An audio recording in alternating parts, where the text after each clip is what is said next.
This is Raw Take. Trump has demanded all schools fully reopen, but his son's school says they won't reopen. In a recent letter to parents, St. Andrew said that it is still deciding whether to continue holding classes entirely online or to adopt a hybrid model that would enable students to learn both on and off campus. But you see, this is where Republicans and their hypocrisy comes in, because the elite and politicians, the schools that they send their kids to, they're still trying to decide what's the best course of action. But recently, Trump has said that he is going to threaten funding to the schools that don't fully reopen. So this is a blatant contradiction. They are willing to put your kids at risk, but keep their kids safe. Your kids will be the test dummies out there, and their kids will be fine. So we have a guest on today's show. We have a businesswoman and mother herself, Miss LaWanda Thomas. So, Miss Thomas, can you please give us your raw take on it? First of all, thank you guys for having me on. I was very disturbed by the thought of children being used in this political arena. It's one thing to get the schools back up and running, and I agree that we have to find a way, but it's another thing to use my child or my children as the test case. So when I heard Trump say that he was going to defund the schools if they did not open on time, that upset me. But when I found out his son will be allowed to wait and see if it's safe before he goes back to school, but my child and others like me, who look like me, who are in the same socioeconomic way as I am in, our kids are going to be the test kids. I have a problem with that. I mean, it's a clear abuse of power. It's clear that they don't care, that they are willing to put other people at risk just to see how it all plays out. So, D, what's your take on it? I'm sitting here wondering, is he also going to cut St. Andrew's funding? I mean, if he's threatening to cut the funding for other schools, but what is the hope? Is there any stipulations on the school where his son is attending? Based on their decision to wait and not fully reopen right now. Is there any punishments or anything that they're going to face as well? That's what I want. Well, probably what they're doing is just as they should be doing with all of our children, looking for the experts to say whether or not it's going to be a safe return. And the fact that they are allowed to wait and see if it's going to be a safe return, I can't believe all mothers are not in an uproar. I personally don't have small children, but I'm gonna fight. I'm gonna fight for those kids as I would fight for my own child.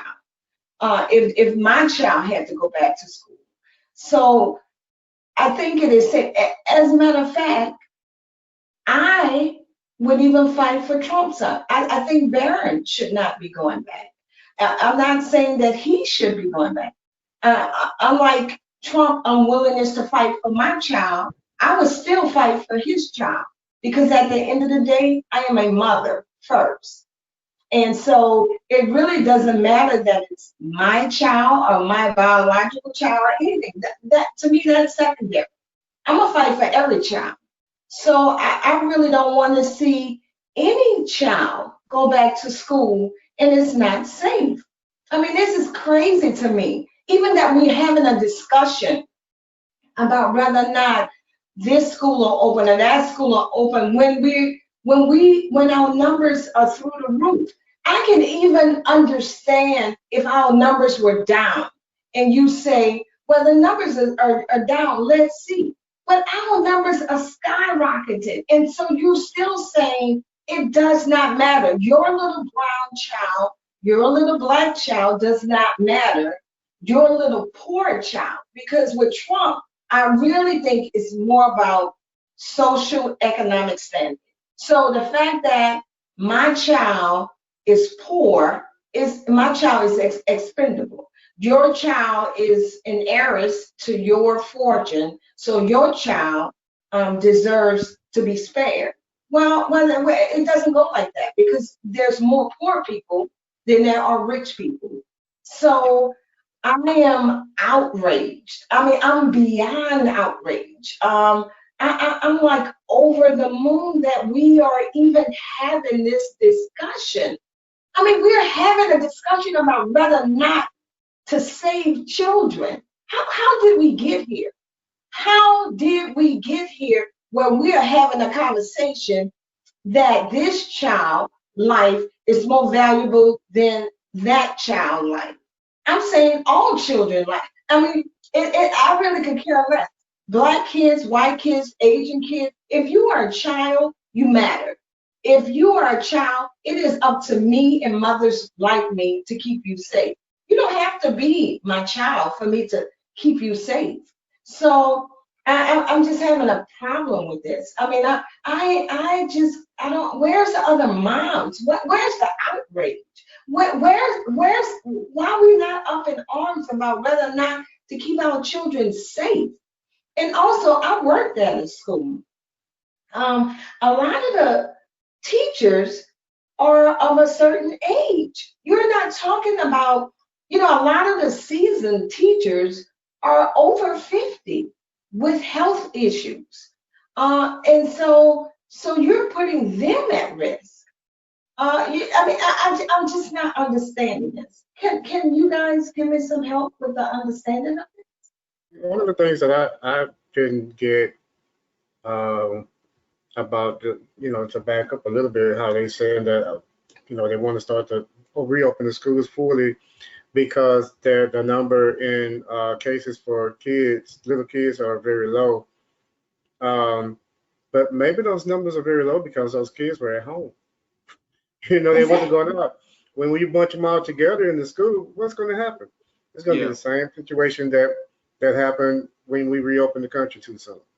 So the spread the numbers are going to grow in kids now when these schools reopen because um, what kind of social distancing guidelines, what kind of safety guidelines do they have in play? The CDC just issued an update on the guidelines and everything, but it's still pushing to reopen the schools. But like you said, Trump is more concerned about economical growth and all of that than the lives of people. And now we can see that he's also not too concerned about our children. Yeah. But when it comes to his kid, it just seems okay. So my way of explaining the whole thing, it seems like that it's just a big selfish bubble that's surrounding him that he's in. And if it ain't mine, I don't care. That's the kind of attitude that I see our president having. And that's that's just not the kind of person that should be leading the country. Yeah. And what Uh, kind of example is he set for his kid? exactly. Exactly. My whole problem with this is that you are admitting that children will die if you send them back to school. Even if it's a 1% chance, that's 1%. That's a lot of kids. I don't know the statistics of how many children that are in grade school, but you're saying that a percentage of those kids will die if you open up the schools and send them back. What sane person is willing to say, I'm gonna put my child's life out there so they can go to school? That makes no sense. That is asinine. Please, people, do not send your kids out there if the pandemic, which it is, raging on. And we see that these cases are getting higher in kids. So kids are getting sick. Kids are dying. Infants are dying from COVID now. Do not send your kids to school. Do not. If you send your child to school, you should have your child taken away from you. I'm sorry, I said it. I don't care. Because that's how serious things are getting. You're going to put your child at risk that they can possibly die? Get out of here. Go somewhere. You shouldn't have your child if you're going to put them at risk. That makes no sense. And you see that your politicians aren't going to put their kids at risk, but you're going to put your child at risk? You're a fool. You're a fool. And so what is the lesson of this? What is the lesson? Because we need to start learning things while we do this. And the lesson is, when it comes to the safety of children, politics should play zero part. It should have no part in it. This is about science, the science and the numbers. That's the only thing that should matter. Science and numbers when it comes down to protecting these kids from this pandemic. And if the numbers in the science say it's continuing to go up and kids are dying, don't send your kids to school. Your alternative facts does not disprove science. Let me say that again. Your alternative facts do not disapprove science, you freaking idiots. Don't send your kids out there. I'm sorry, y'all. That's the bottom line, man. I mean, you said it. It needed to be said. And I was, for the CDC, don't buckle because President Trump is crying about schools reopening. Keep the guidelines the way they should be, because safety first. Trump didn't care about the fact that more Americans would die when they were talking about reopening the country. He said he was going to put out the fire. So, if he didn't care then, he don't care now. Exactly. So, CDC, y'all have a job to do, and your job is to keep people safe by putting certain guidelines in play and pushing that forward, not being changed by Donald Trump or anybody else for that matter. So if you know it's not safe for kids to go back to school, then you need to make that statement and stand behind it. Exactly. And David, I want to piggyback on something that you said. Initially, when this whole pandemic happened, it was a disease that was in a different country. It wasn't even an American disease. It was a disease from China. Then the big thing was it was a disease of old people. It was a disease that was taking out older people. Then it was a disease, it was said, all of this misinformation. Then it was a disease that was only taking out people who had compromised systems. It wasn't taking out healthy people. Then when that happened, then it was a disease that was taking out Black people. Then it went on. Now it's a disease that's taken out the Hispanic community. At every turn, nothing was being done. No bells were being alarmed or anything. And then, if we put these children at risk, it's going to be known as a disease that take our babies away. Exactly. Every time something changes, it becomes somebody else. But this disease does not care what country you live in.